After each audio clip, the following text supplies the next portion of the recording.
And welcome back dito sa aking YouTube channel, My Backyard Hobby. And for today's video mga guys, mga backyard, I'm going to be making a probiotic for my animals here at my backyard hobby. And I'm going to show you the materials that I'm going to be using to make this probiotic. And if you did not subscribe yet to my channel, please do subscribe, and don't forget to click the notification bell so that you will be updated for my next video. And please also like and share my videos.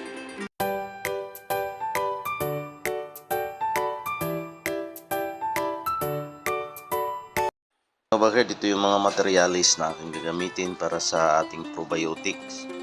And actually, mayroong iba't ibang mga paraan na gumawa ng probiotic.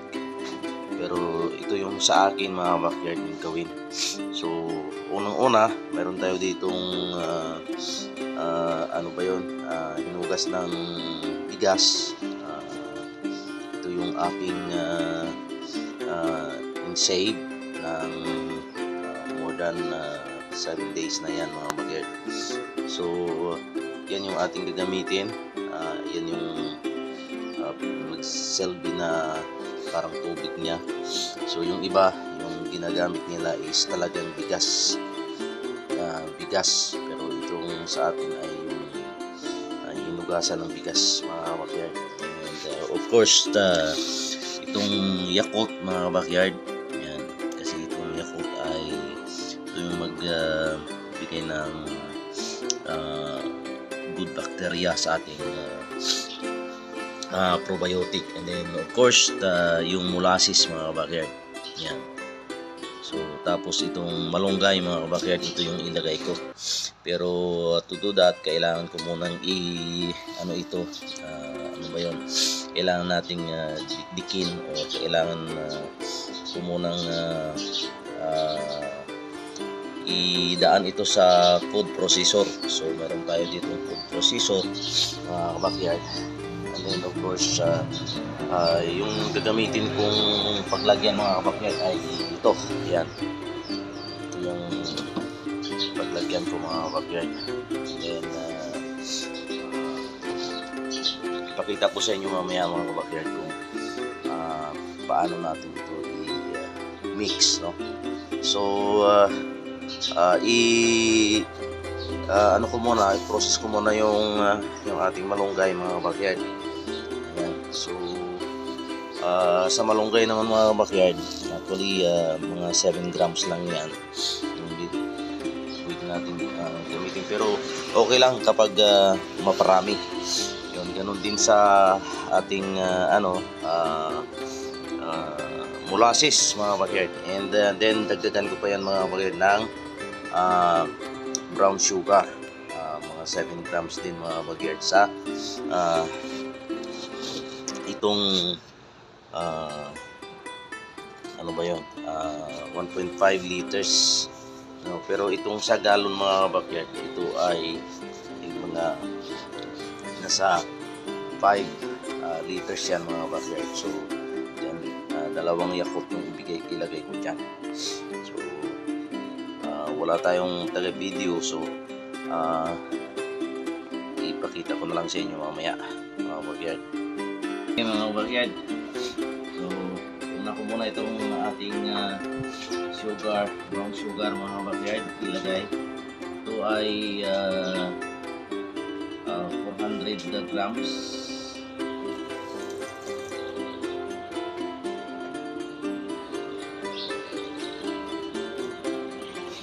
Yan. Yeah.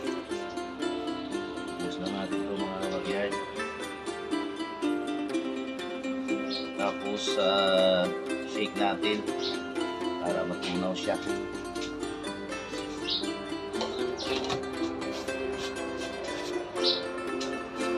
Ito natin.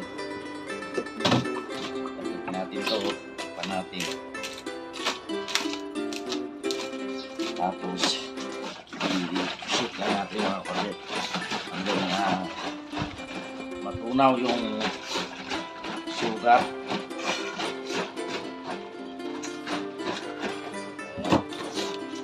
Tapos sunod natin yung kabakit. Sorry. Sunod natin mga kabakit yung molasses.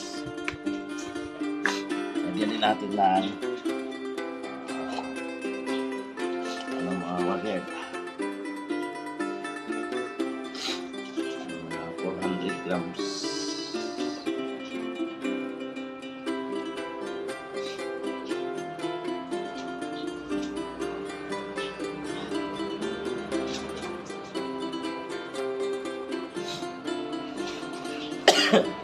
Ito mga kabakit, lagay din natin yan.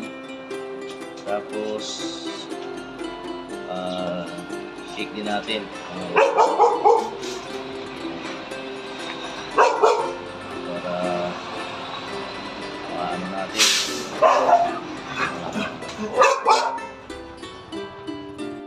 So mga backyard, ilagay na natin yung sugar din mga backyard. Or yung ating molasses pala. Ayan. So isabay ko na rin mga backyard yung ating Yakult mga backyard. Ayan. So dalawang Yakult yung ilagay natin mga backyard. Kanina mayroong tumaan kasi prasura kaya tumawag ng ating mga aso. Ano ba yun? Ingay. Pero pagkatapos niya mga backyard, i-ano na natin, i-alugin na naman natin mga backyard. Isip na naman natin para maano yung molasses. Tunaw yung molasses. Saka ma-mix na maayos. Make sure na maalog natin maayos mga backyard. Para yung molasses natin ay matunaw. Saka ganun na rin. So linagyan natin na siya ng 400 ml na ano ito. Yes, na molasses sa 400. Kasi ito ay halos 5 liters ito. So tingnan natin. Alugin natin ng mayos mga backyard. Lagyan ko ng dalawang Yakult.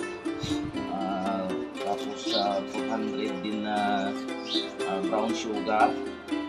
Tapos siyempre yung ano ng bigas. Yan. So pagkatapos niyan, lagay ko mga backyard yung malunggay. Yan. Yung malunggay. So kailangan muna tayong magdilim ng ating malunggay mga backyard. Ayan mga backyard, magdilim na tayo ng malunggay. Ayan, ginagawa natin mga backyard para mapino siya. Actually kung wala kayong food processor mga backyard, pwede din ninyong gamitin yung helio knife. Pwede natin i-slice lang mga backyard. Tapos ihalo natin yung malunggay kasi mga backyard ay parang pagkain ng ating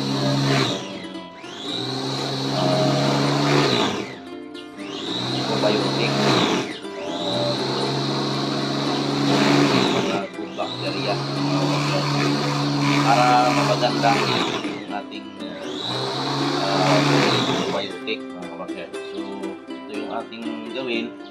Then after that mga backyard, pwede na natin ilagay ito sa ating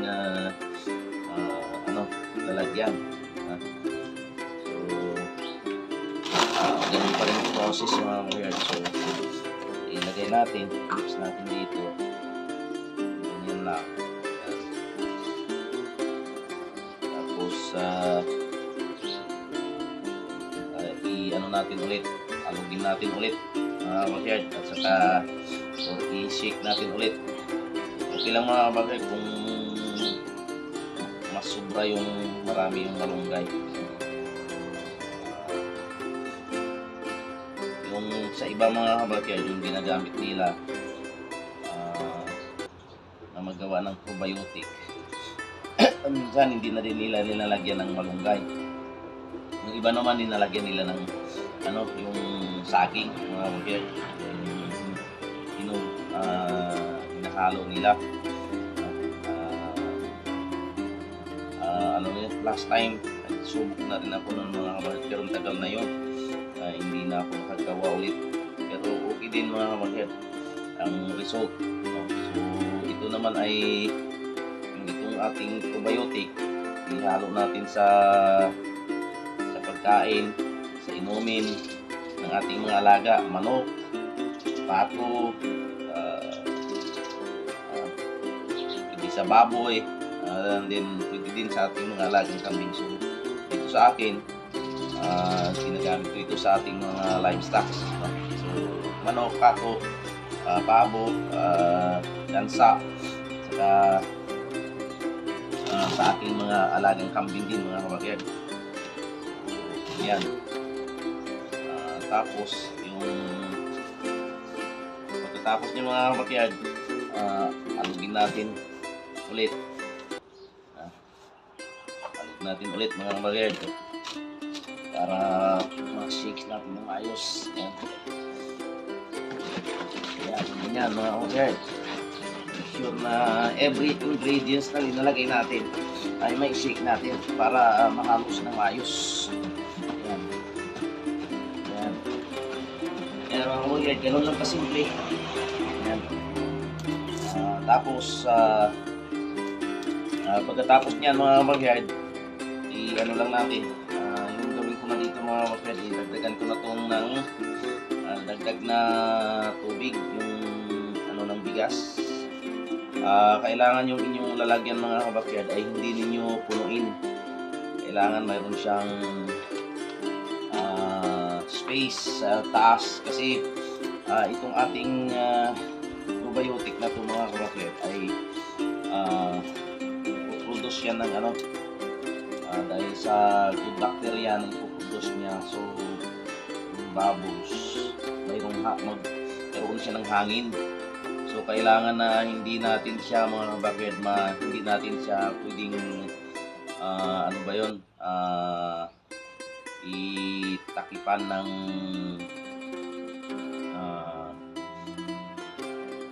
yung mahigpit. Hindi natin pwede higpitan yung nito, yung takip, kasi nga may tendency, dahil sa maraming hangin ay may tendency siya na sumabog. So kailangan na kung magtakip tayo mga kabakyard, yan, tapos na, i-alog natin muna ulit mga kabakyard. Ganito lang, may space kailangan. So i-alog natin ulit. Tapos yung sa iba mga kabakyard, yung ginagawa nila, yung tinatakip nila o yung kino-cover nila sa taas ay mga tila. Tapos linagyan nila ng tali ng lastiko, yung tila. Pero pwede naman na ganito na siya, pero wag nating higpitan mga kabakyard. So kailangan nakapatong lang siyang ganito. Yan. Para na yung hangin na pinuproduce ng ating probiotic sa loob ay makasingaw siya mga kabakyard. Or else, mas maganda talaga kung mayroon kayong puting tela, tapos yun yung i-wrap natin. So tapos na ito mga kabakyard, yun na yan. Tapos yung gawin natin kapag pagkatapos na, kailangan ilagay natin siya sa malilim na lugar, yung hindi masikatan ng init mga kabakyard. So either sa ilalim ng lamesa, sa ilalim ng inyong mga panggirahan o sa sink, yan, para basta hindi masikatan ng araw. Kailangan na sa shade siya mga kabakyard. And every day kailangan natin i-shake ito mga kabakyard, once a day. Yan. And 7 to 14 days, pwede na natin ito magamit mga backyard. So, ipakita ko sa inyo ulit mga backyard kapag, pero gagawa pa ako ng marami. Kasi marami pa akong malunggay, marami pa akong naimbak na bigas. Ang klase ng bigas. So, sayang naman. So, tapos marami pa naman akong molasses saka sugar. So, gagawa ako ng marami kasi kailangan din natin ito. Kailangan kung matagal nang hindi ako nakagawa, walang oras. So, today meron akong oras. So, kaya gawa ko ng marami. Ayan, mga magad, tapos na itong isa. At after 7 days, 14 days, huli na natin ito magamit. Halo natin sa kanilang pagkain o sa kanilang inumin. At ito ay magbigay ng lakas sa ating mga alaga panglaban sa anumang sakit. Ayan, yung ating probiotic. So, ito sa akin, marami akong alaga. So, kaya kailangan ako mag-imbak ng marami. Kasi sa aking mga kambing, no? Ilagay ko sa kanilang inumin para masyadong magkaroon ng magandang immune system panglaban sa anumang sakit ng ating mga alaga.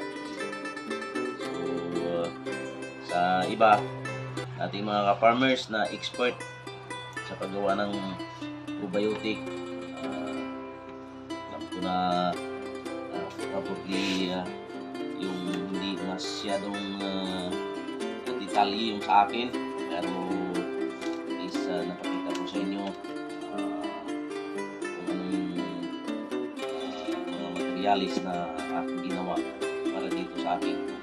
So maraming salamat mga backyard at sa patuloy ninyong pagsuporta sa aking channel, and hope that